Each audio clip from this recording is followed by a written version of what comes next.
So last year I sold one of my properties, and in order to avoid a huge capital gain taxes that will be collected by Uncle Sam, I decided to do a 1031 exchange. And 1031 exchange is basically selling a rental property and then put that proceed into another rental property and defer your capital gain taxes to later on. When I entered the market, when actually there were a lot of negative news in the marketplace, interest rate has gone up by 2 percentage points. At that point, I know that every time when there's a lot of anxiety in the marketplace, there are always opportunities. So I found this opportunity. I actually toured this home with one of my clients, and they were a little scared of the property because they require pretty extensive renovation. They didn't see the potential. I saw it, so I ended up buying it. And funny enough, this home I'm in, the same thing. I toured it with my clients. They didn't really see my vision,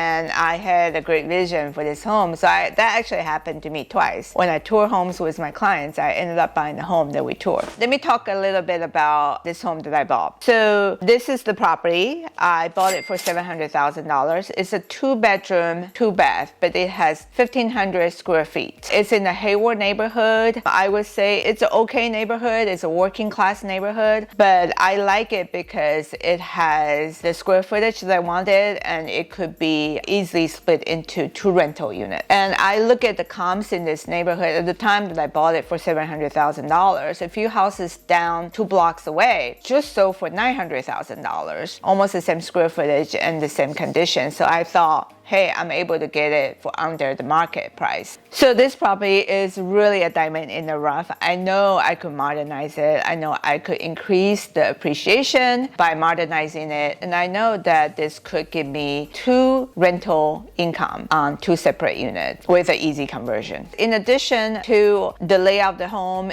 can be easily converted into 2 separate rental units, there is also a detached garage in the back. And I thought to myself, later down the road, I could also convert that into a 3rd ADU unit. Here are some before pictures, and then during renovation pictures, and this is what the property looked like now. So go into what I modernized and what I renovated and why. When I buy an old home, I know that most of the properties here in the Bay Area were constructed 60, 70 years ago. This home was a 70-year-old home with very little modernization. We're talking about orange carpet, we're talking about wood panels, popcorn ceilings. It just looks like a grandparent's house. So I know I have to modernize it. But I don't want to just do the cosmetic without improving what's behind the wall. So I decided to do a very thorough renovation of this property. I'm going to go through the cost breakdown of what I did. So I replaced all the windows to double pane windows. I know that's going to increase the energy efficiency of the home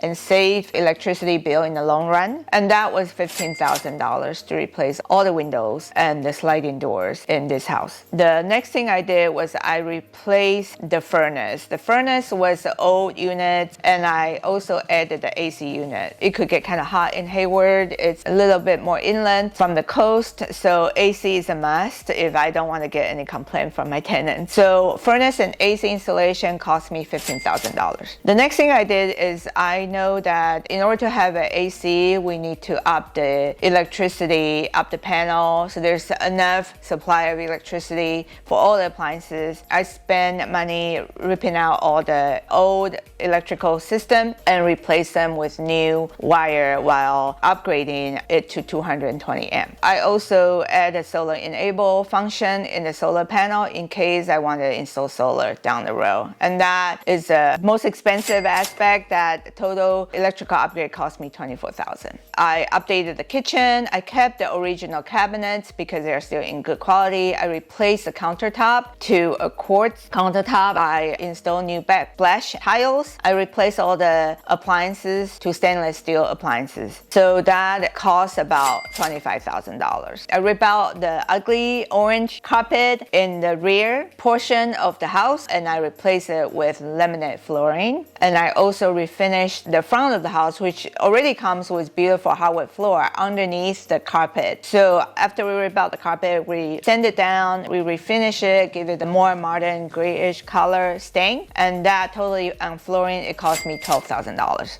I also completely gutted the bathroom, give it a new tub, new plumbing, new tile work, new flooring, new vanity, new lights, and all of that cost about 30 grand. I painted the interior and exterior, waterproof it, seal all the holes. Also, because of the electrical system upgrade, we had to punch a lot of holes in the interior walls. We also patch up those holes.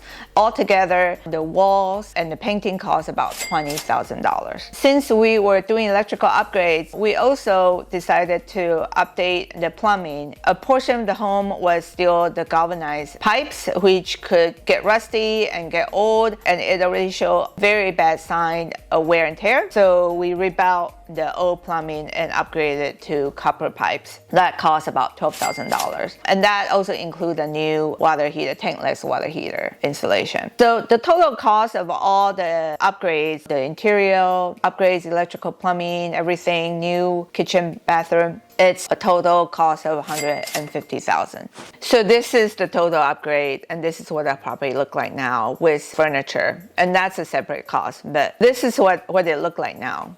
So let's talk about the rental income that I'm generating from those 2 units. So I did spend an additional $15,000 to put furniture in it and put furnishing, decorate the property for furnished rental, which I use for short-term, mid-term rental purposes. The front unit, I am generating about $3,500 a month. The back unit, which is the largest studio unit, which is about 550 square feet, I'm getting $2,600 a month. So altogether, I'm getting $6,100 in rental income. The expenses, my mortgage, interest, my insurance, property tax, and all the utility bills, I am responsible as a landlord. So that is $3,500 expenses, and that give me approximately $2,600 in cash flow, which is my net income. To summarize, I purchased this home for $700,000. I spent $150,000 in renovating it, another $15,000 in furnishing it, and I got it both rented out on Furnish Finders to midterm renters, and I'm getting a total of $2,600 net income after all that work. But I wanted to also impress upon you that I did all this work not just to make it